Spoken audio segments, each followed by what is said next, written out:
Russian news outlet TASS has provided an important pointer regarding the last year Indo-China clash.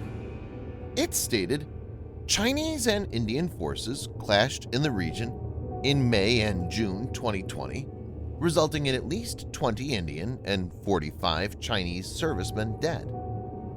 This comes even as China has not officially declared the number of soldiers killed yet. It was seen as a loss of face, and no formal recognition was conferred for the ultimate sacrifice.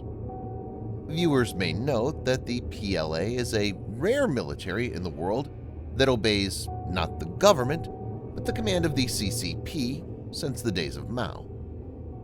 In this video, Defense Updates analyzes how the Russian TASS news agency has caught China off guard by revealing the PLA death toll during Indo-China Galwan Valley clash.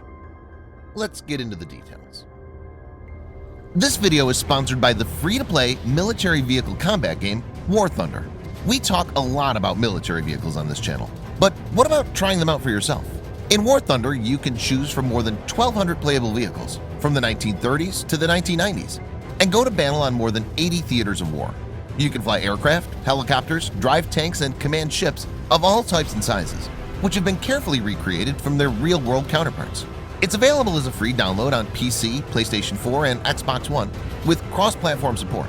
So grab your friends and give it a try. All viewers of Defense Updates that register using the link in the description below will also get a free premium tank, aircraft, or ship and 3 days of premium account time as a bonus. On the 15th of June, two of the world's most powerful militaries engaged in a conflict. The clashes took place in eastern Ladakh's Galwan Valley. The valley refers to the land between steep mountains and the Galwan River. It's strategically located between Ladakh in the west and Aksai Chin in the east. Viewers may note that this is the first time India and China are involved in a fierce confrontation since the deadly clashes between the two armies that took place in Nathu La in 1967, which resulted in the death of 88 soldiers of the Indian Army and about 300 soldiers of the PLA, or the People's Liberation Army of China.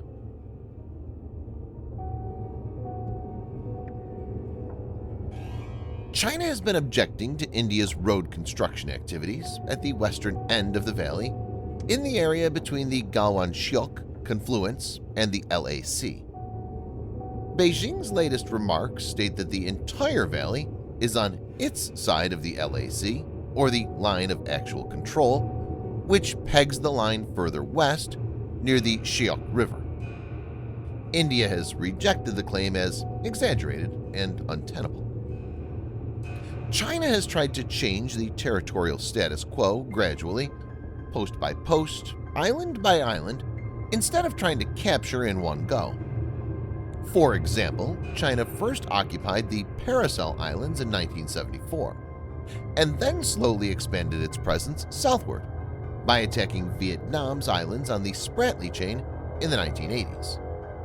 This strategy, known as salami slicing, aims for the slow accumulation of small changes. China is trying to use the same tactics against India.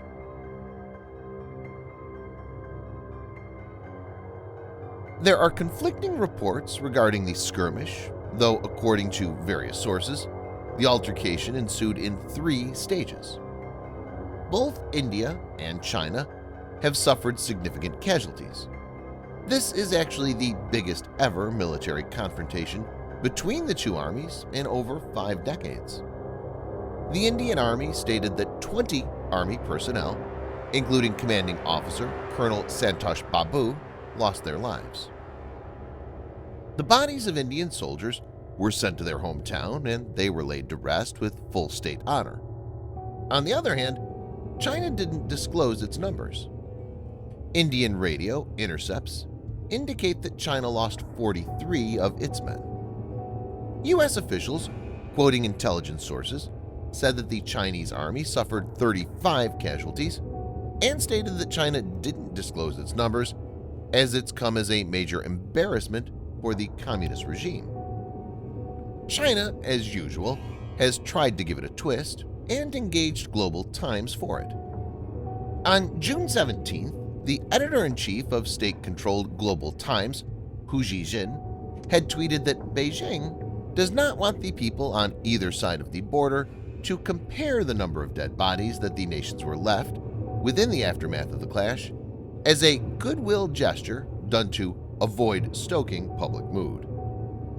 It's interesting to note that the United States on the 22nd of June designated 4 more Chinese propaganda outlets disguised as news agencies as foreign missions. U.S. stated that they were the mouthpiece of the Chinese Communist Party, or CCP. Global Times is one of the 4.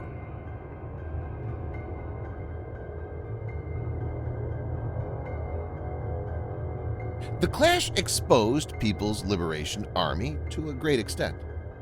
There's increasing consensus that in defense think tanks within China, the PLA is made up of wimps. Close to 70% of the Chinese military force is comprised of single children with no siblings. They've been brought up as pampered little emperors by parents and grandparents. There are other issues too. After Xi Jinping took over power in 2012, he's emerged as the most powerful leader after Mao Zedong. He has time and again emphasized that the PLA must obey the directives of the Communist Party of China, CPC. President Xi Jinping's comment indicated that things are not fine within. Importantly, around 100 troops from the Indian side, which included around 50 Gothic troops, meaning lethal troops, were able to overpower more than 300 PLA soldiers, which even included members of the so-called Chinese Death Squad, armed with spike-embedded rods and stones. PLA has not actually faced a real enemy. On top of this, it's to be noted that PLA commanders spend almost 40% of their time in political training. There's fear that the PLA could capitulate when it encounters the brutal realities of war.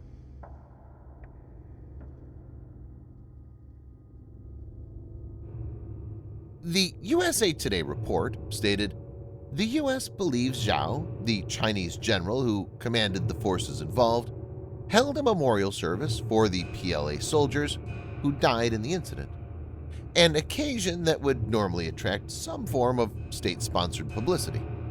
Instead, Chinese censors have since cracked down on social media posts about the incident, including ones that mention defeat and humiliation when describing the dead or injured Chinese troops.